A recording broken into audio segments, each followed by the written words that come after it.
Hi guys, I have this extra sugar-free peppermint Wrigley's chewing gum.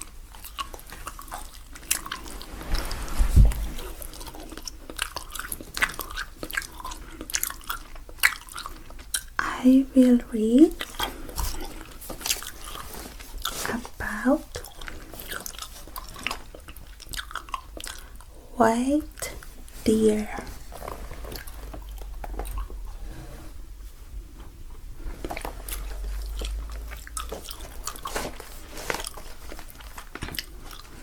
The white deer.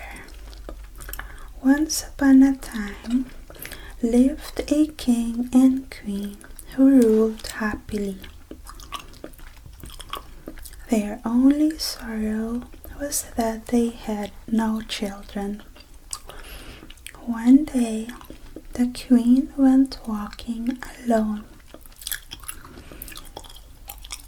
She sat by a forest well to rest. "I wish I had a child," she cried for the 100th time. The waters of the well foamed and bubbled, and up came a large shrimp. It said, "Queen, your wish will come true.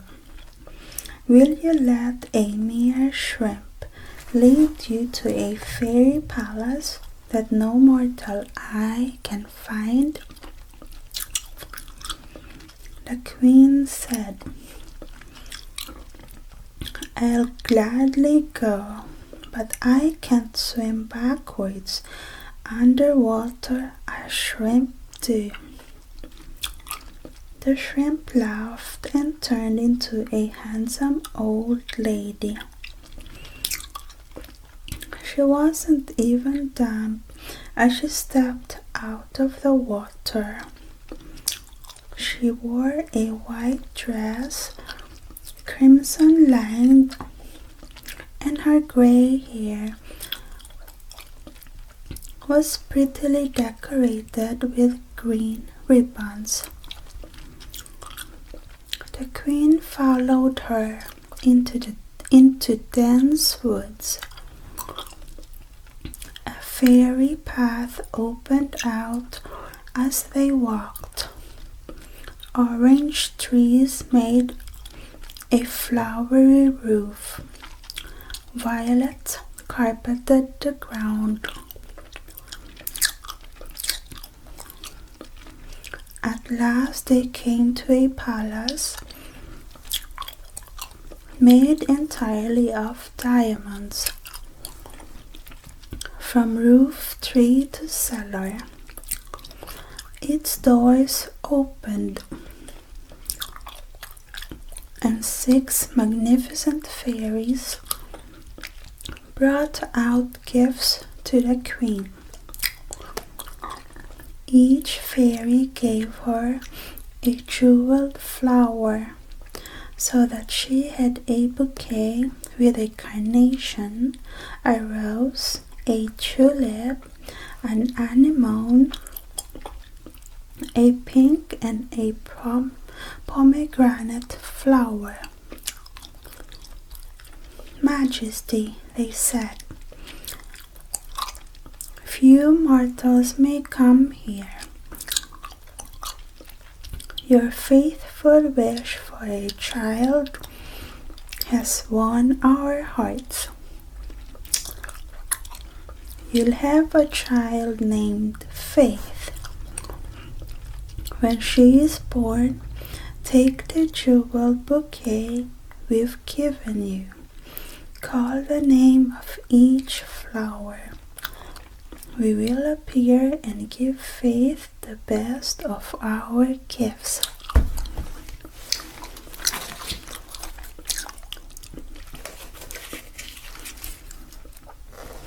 The queen was beside herself with joy. She thanked the fairies over and over again giving special thanks to the well fairy.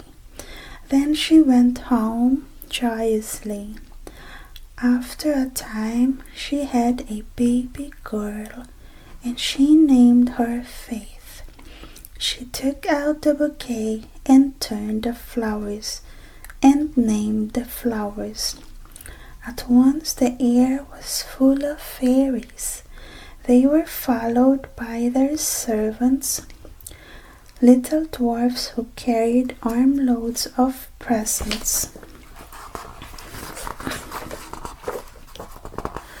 There were shirts and diapers and gowns and blankets and booties and bonnets.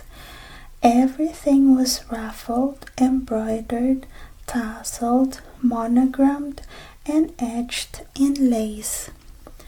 Anyone could see that no mere mortal had made such exquisite things. The fairies played with the baby a while. Then they got to work. They gave her great gifts: goodness, intelligence, perfect beauty, good luck, and good health. As the queen thanked the fairies, the door slammed open and a great shrimp came in. "Forgot me, didn't you?" she cried. "You owe this happy day to me. I accuse you of ingratitude. I'm disguised as a shrimp. For your thanks to me goes backwards like a shrimp does." The queen was wretched. Humbly she begged pardon. "The bouquet confused me. Truly I am most grateful to you. I made a terrible mistake," she said. The fairies joined in. "Dear sister, well, do stop being a shrimp. Show us your charming form. Forget a mortal's mistake. She meant no harm to your beloved self."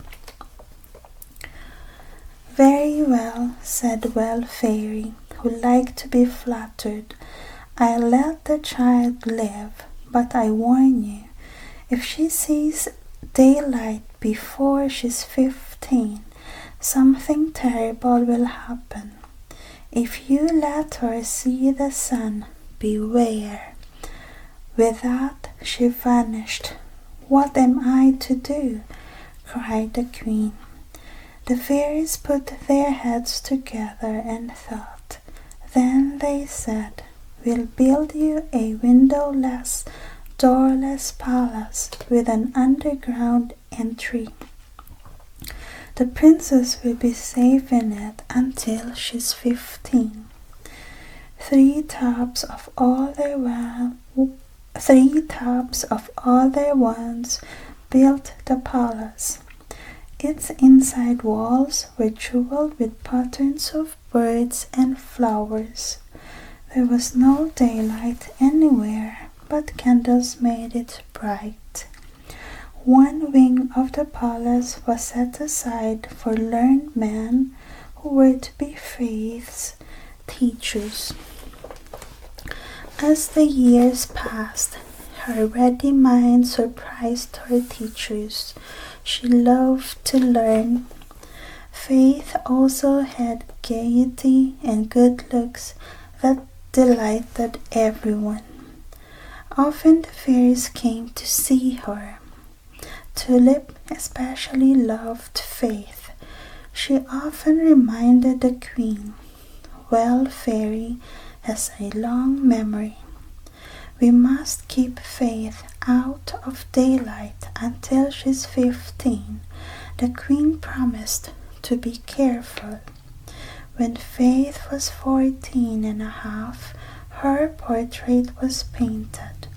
It was shown in the great courts of the world, and every prince who saw it was overcome with admiration.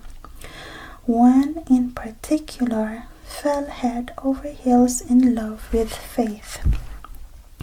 The prince was named Warlock, for he'd won 3 great battles before he was 18. Warlock and his father were close friends. He went to his father, King Sage, and said, "I need your help. See, here's a portrait of Princess Faith. She has won my heart.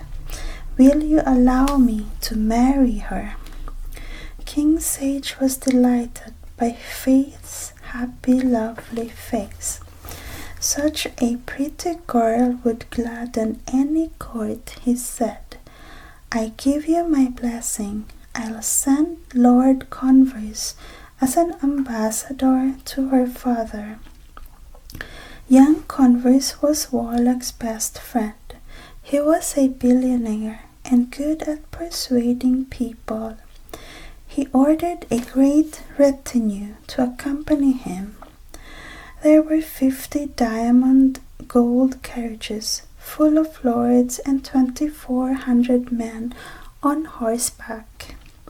When Converse said goodbye, Warlock shook his hand warmly, saying, "If you're my friend, do what you can to win the princess. My life depends on marrying her. Give her these gifts for me."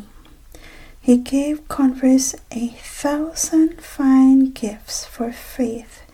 One of them was his portrait. Faith's parents were glad when they heard that Converse was on his way. They approved of Warlock. They knew Warlock was the best, the bravest, the truest, and altogether the most suitable prince for their daughter.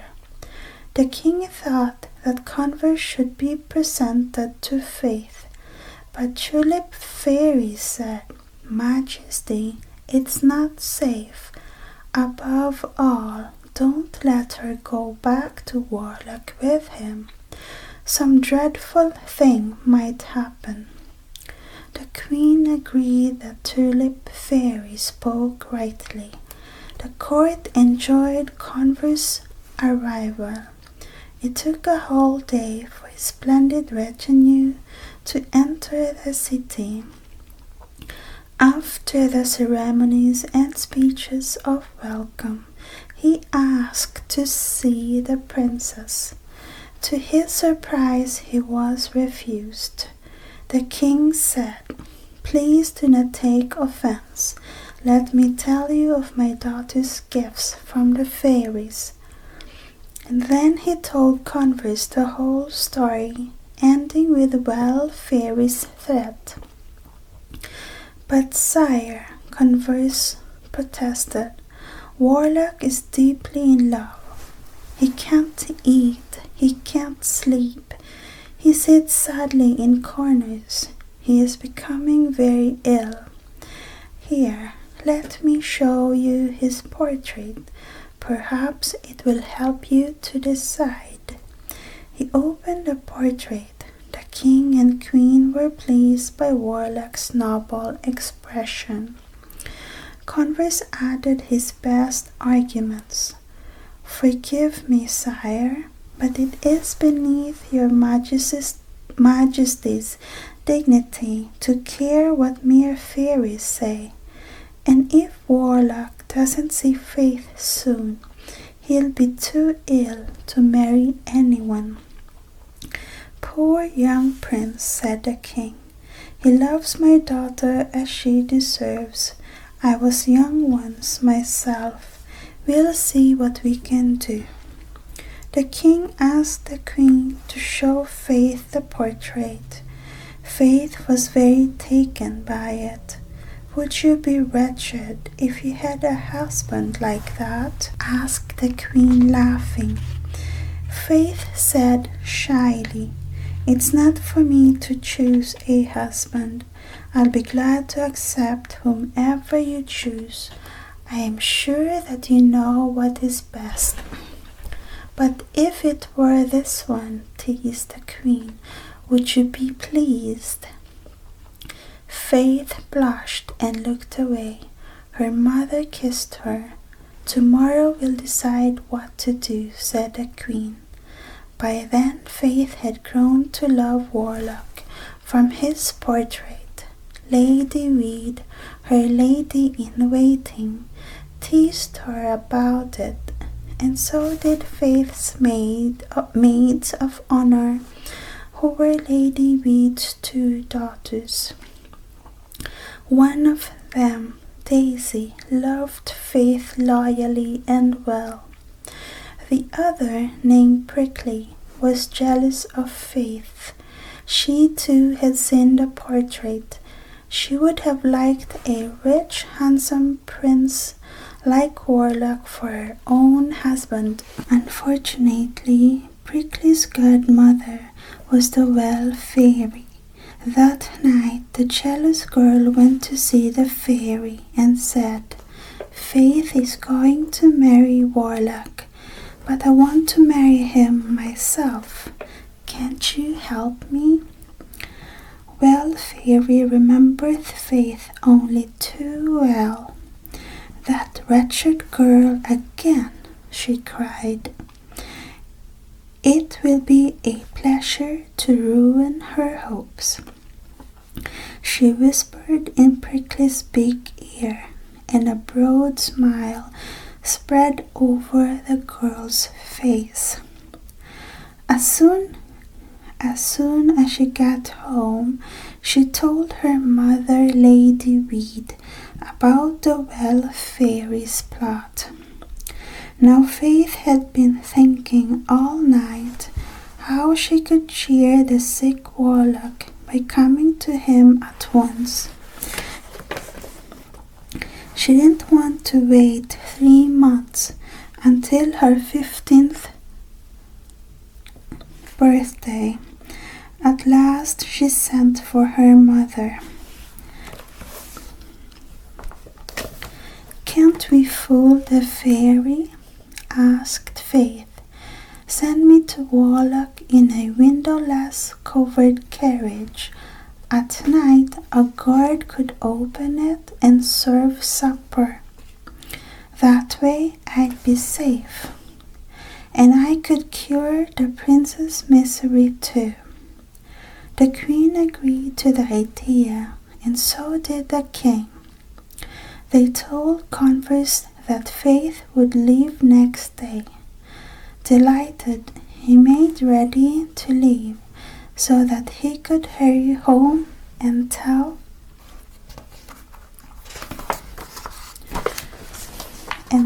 Warlock and his court to expect Faith.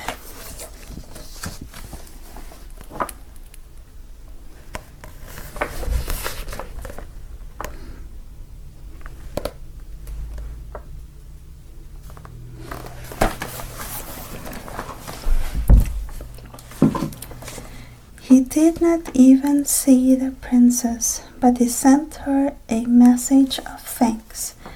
He was anxious to relieve Warlock's mind. The king had a closed carriage made. It was covered with green velvet outside. The inside was hung with rose brocade, embroidered in silver. The carriage shut up tighter than a box, allowing no daylight to enter. Only the highest lord in the land held the keys to its doors. So that the travelers could move quickly, only a few guards were sent to accompany them.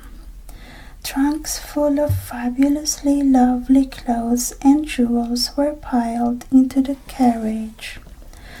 At last everything was ready, and Faith got in, followed by Lady Weed, Daisy, and Prickly. The queen trusted Lady Weed. "Lady Weed," she said, "I count on you, my dearest treasure. Faith is in your care. Watch out for her. Above all, don't let her see daylight. Warlock will have a palace ready. She won't see daylight from it. It's up to you to get her. It's up to you to get her safely inside it. The queen gave Lady Weed rich presents to show her gratitude for Lady Weed's protection of her daughter. Lady Weed took the gifts and said, Don't worry, leave it all to me." They set out each evening at the journey.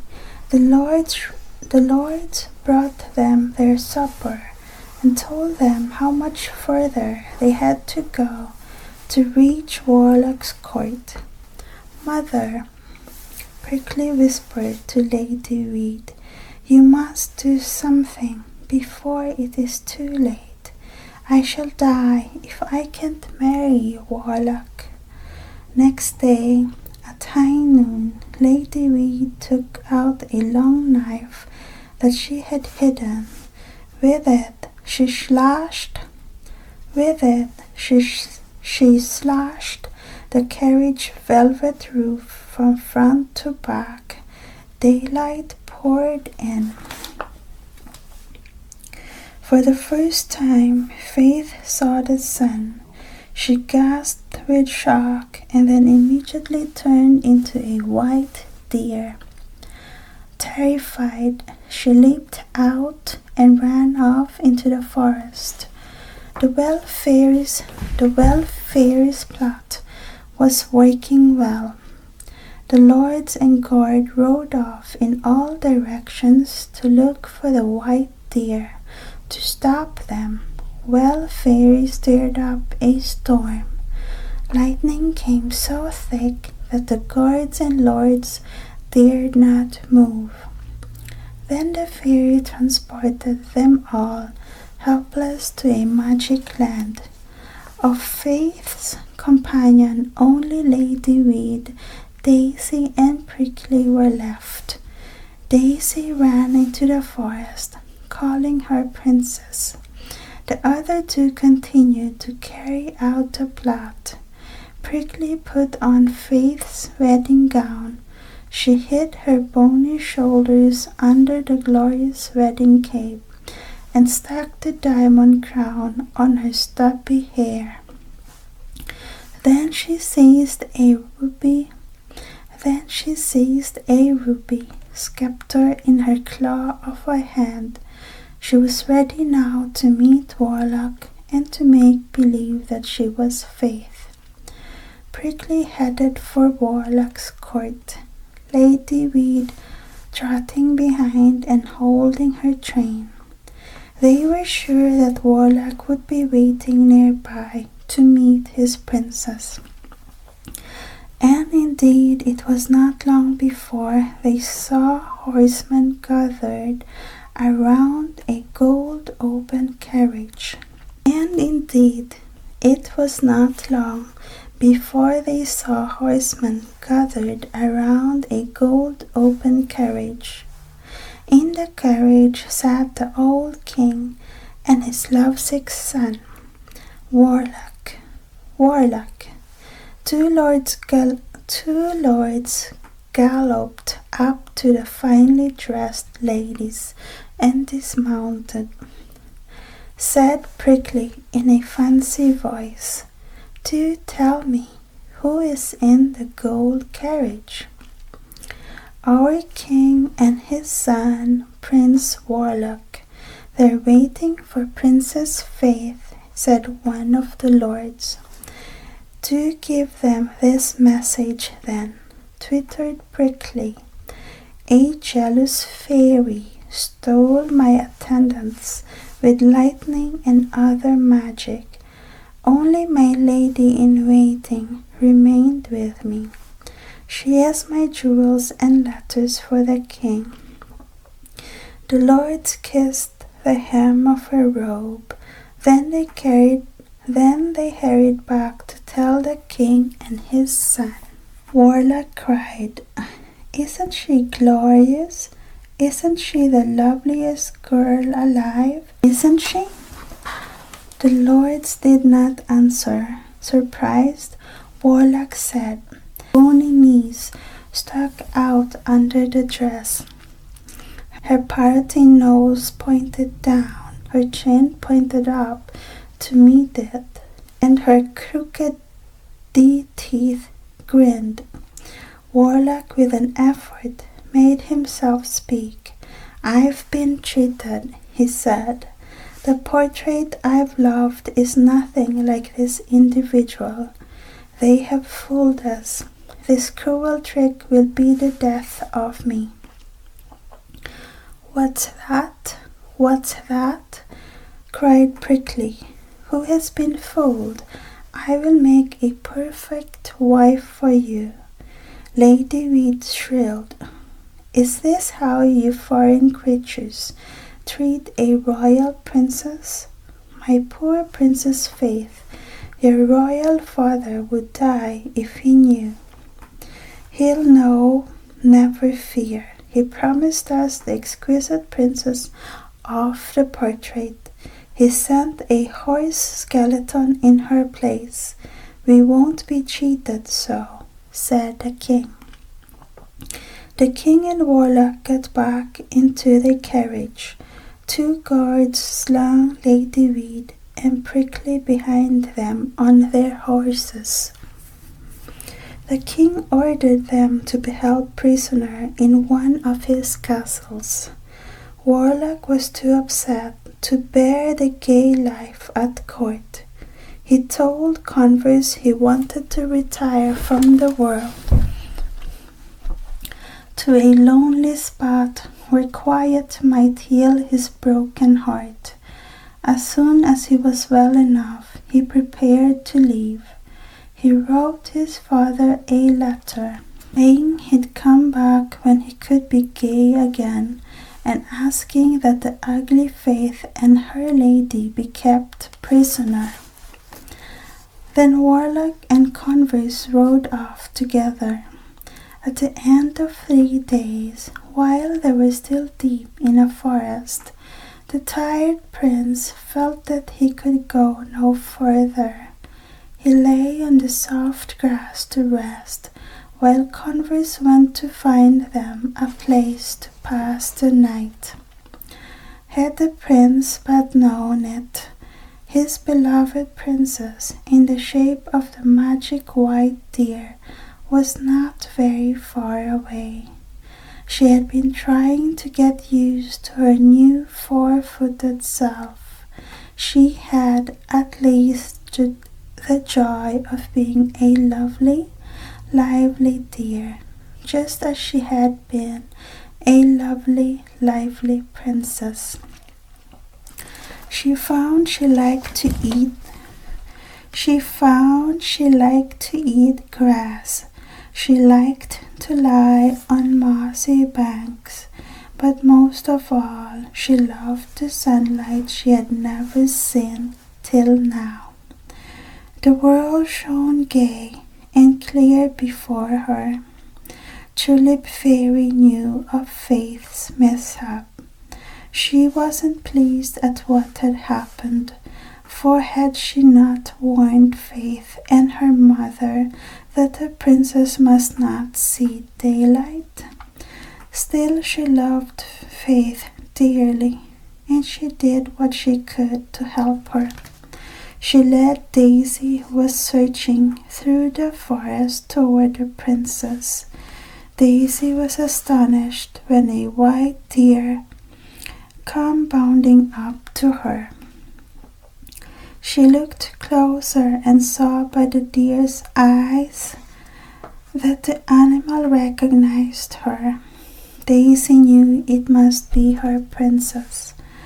Daisy curtsied. "Dearest princess," she said, "we'll stay together always. I'll do my best to serve you." The white deer showed her joy by giving a grateful leap. Then she led Daisy, who was hungry, to some fruit trees. As Daisy ate, she wondered where she would spend the night. "Aren't you afraid?" she asked Faith, "when it's dark and the wolves howl?" The deer nodded. Have you seen any people or houses in this forest? Asked Daisy. The deer shook her head. Whatever shall we do? Wondered Daisy. Their problem touched Tulip Fairy's heart. She appeared and said, I will help you. I can't do much, but I can make the period of your enchantment easier to bear. Every night after sunset, Faith, you'll turn into yourself. You'll remain Princess Faith all night, but at dawn you must become a white deer once more. Well, Fairy is very powerful.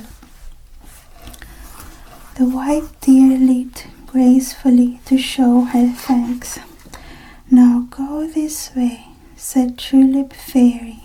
There's a neat little cabin down this path. Be brave until we meet again.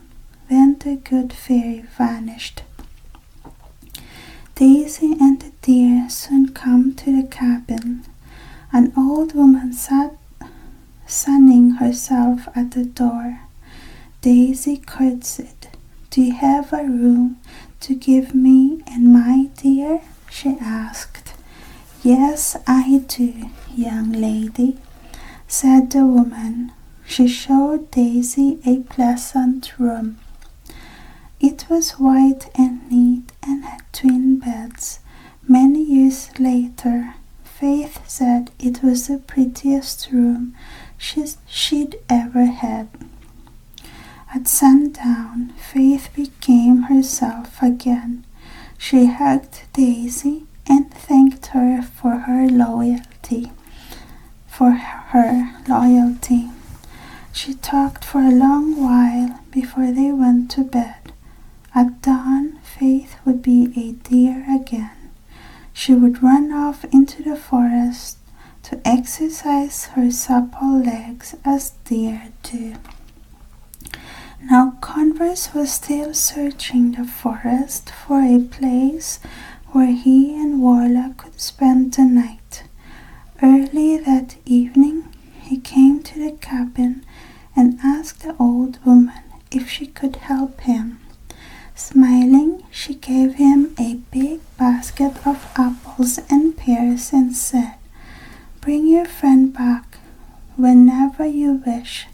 She showed him a pleasant room that was right next to Daisy's room. Converse brought Warlock to the cabin, and they both slept well after their long ride. The next morning, Warlock rose early and went walking. He jumped with surprise as a splendid white deer flashed past him. He loved hunting. What a good thing I brought my bow and arrows, he thought, and started after the deer. The deer ran her best with Warlock following close. Now and then his arrows almost hit her, for he was a good shot. More than once, Tulip Fairy had to turn aside his arrows, or he would have killed the deer. The deer was all but exhausted as sunset drew near. She made a last desperate turn, and Warlock lost her trail. The deer limped to the cabin and stretched on the floor. Daisy stroked her shoulders and wondered what had happened. At last the sun set and the deer turned into Faith. She told Daisy her day's adventures with a hunter. He's more dangerous than Well Fairy, she said. I didn't even see him, but he saw me only too well. He almost hit me more than once. Dearest princess, stay inside. Don't leave this room until your enchantment is over, said Daisy. I'll buy some books in the nearest town. I'll read to you all day long. We'll have fun. Don't go into danger again. I'd stay here if I could, said Faith, but when I am a deer, I feel like a deer. I must run and leap and eat grass. I can't bear being indoors. Faith was so tired that she fell asleep instantly. In the room next door, Warlock was talking to Converse of his exciting deer hunt. I never saw a finer deer, he said. She ran like the wind. Tomorrow I'll hunt her again. Converse was glad to hear his prince talk of something besides his broken heart. He encouraged Warlock to sleep early and be ready to hunt in the morning. Next day, Warlock went where he'd seen the deer before. Faith was afraid of the spot now. She had gone to the quiet of the deep woods.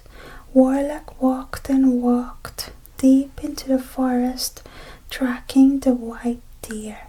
He grew hot and hungry, and when he came to an apple tree, he ate some apples and lay down to sleep. Soon the deer came by and saw the sleeping figure. Faith realized it was her beloved Warlock. She knelt beside him. He's much handsomer than his portrait, she thought. She lay down beside him, forgetting her own danger. When Warlock woke, he stared in astonishment, for there beside him was the white deer. The deer leaped in terror and dashed into the woods where Warlock following. The deer would rather have gone toward her beloved prince than away, but she had to run from him for her life. Finally the white deer tired and her steps grew slower. Warlock tried a shot. She sped on unhurt, light as the wind, but as she crossed an open glade he aimed true. The arrow pierced her leg and she fell to the ground. When Warlock saw the deer helpless, he was sorry he'd hurt her. He gathered herbs and bound up the wound. It was late in the day when he carried her to the cabin.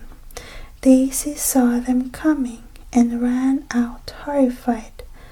"Beg pardon, sir," she said, "but that's my deer." "It is my deer," said Warlock, as graciously as he could. "I caught her in the woods. I'd sooner lose my life than lose my deer, and "I'd sooner lose my life than lose my deer," said Daisy. "See how she knows me." She said, "White deer, shake hands." The deer gave her her right paw. She said, "White deer, touch my left shoulder," and the deer touched her shoulder. She said, "White deer, do you love me?" The deer nodded her head. The prince was convinced. "I agree," he said. "She's yours. I'm sorry I hurt her. I'm sorry to have to give her up, too." Daisy brought the deer into the cabin. She did not know that anyone else was staying there. Warlock and Converse saw Daisy and the deer go ahead of them into the cabin. Converse wore a puzzled frown, for he too had thought they were the old woman's only guests. Converse asked the old woman where the young lady's room was. "Right next to yours," she said. "There is only a wall between your two rooms." Converse hurried with Warlock to their room. He said, "Highness, I'm sure that young woman is Princess Faith's maid of honor. I saw her at court." "Then why is she here?" asked Warlock.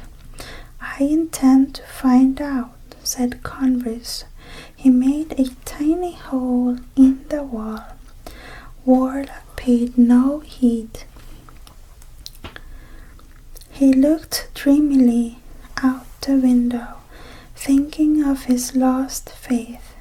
Converse made the hole big enough to peep through. He looked and saw Faith in a dazzling silver gown. Daisy was bending over her, bandaging her arm. "Highness," said Converse, almost bursting with excitement, "come here, I beg you. Come and see the original of your beloved portrait." The prince took one look at Faith and felt his heart flood with joy. He ran from the room and knocked at the princess' door. When Daisy opened it, Warlock rushed in and threw himself on his knees before Faith. "Forgive me," he cried. "How could I know? I'd sooner die than hurt you." Faith assured him that her wound was light, and that indeed it had now brought her happiness. All night the four of them talked of their marvelous adventures and their hopes for a more marvelous future. Day broke without their noticing it. It was late morning when Faith suddenly realized she was still herself, though the sun rode high. Now their joy knew no bounds. Faith need never run 4-footed into the woods again. "We must tell my father at once," Warlock said. "He is about to start a terrible war of revenge with your family, for he thinks that they tricked him." Just then, a sound of trumpets rang through the woods. Warlock looked out. He recognized a troop of officers and offered them to halt. They were the vanguard of his father's army.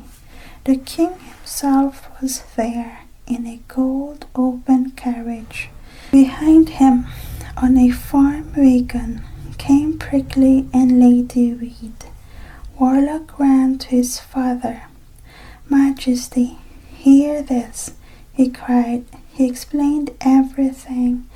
Then he asked Faith to come forth. She rode out on a prancing horse, looking as dazzling as a sky full of stars. She wore a silver hunting costume studded with diamonds. 100 plums danced over her head. Daisy, who followed, was almost as lovely. It was Tulip Fairy who had cured Faith's arm and dressed them both in gorgeous clothes. The cabin in the woods had been her invention too. The old woman was Tulip Fairy herself in disguise. The king was enchanted. "I beg you," he said to Faith, "give my kingdom the loveliest queen. Give my kingdom the loveliest queen in the world. Marry this son of mine. I'll give him my throne, and you two will rule in my stead." "Whatever you ask me to do, I'll do, Majesty," said Faith. "It is my pleasure as well as my duty." Then she spied Prickly and her mother. She never held grudges. She said, "Pardon them, my lord. Give them the wagon they ride in, to take them wherever they wish, please." The king granted her wish. Her forgiving nature pleased him. In triumph, at the head of a great army, Warlock and Faith went back to his castle. Tremendous wedding preparations were made. On the day of the wedding, the 6 flower fairies came, showering gifts and joy on all. A final touch of joy came when Daisy agreed to marry Converse. Daisy knew his good heart and his high rank in a country strange to her. Tulip Fairy gave Daisy a dowry of 4 gold mines in the Indies, so that she would be at least as rich as her husband. The 2 couples were married on the same day amid great rejoicing. The whole country delighted for years in telling and retelling the story of the marvelous white deer. That was a long fairy tale, guys. I've never heard of that story before. I don't remember. Tell me if you have read that story before. I hope you like this video, guys. If you did, please give it a thumbs up, a like. Please subscribe to this channel, ScorpioAnnYT. Please click on your notification bell so you will know when I upload a video. Please go to my husband's ASMR channel also, Michael Soothing ASMR, and my daughter's 2 channels, Ariaville and Art and Beauty Freak. Thank you so much for watching, guys. I love you.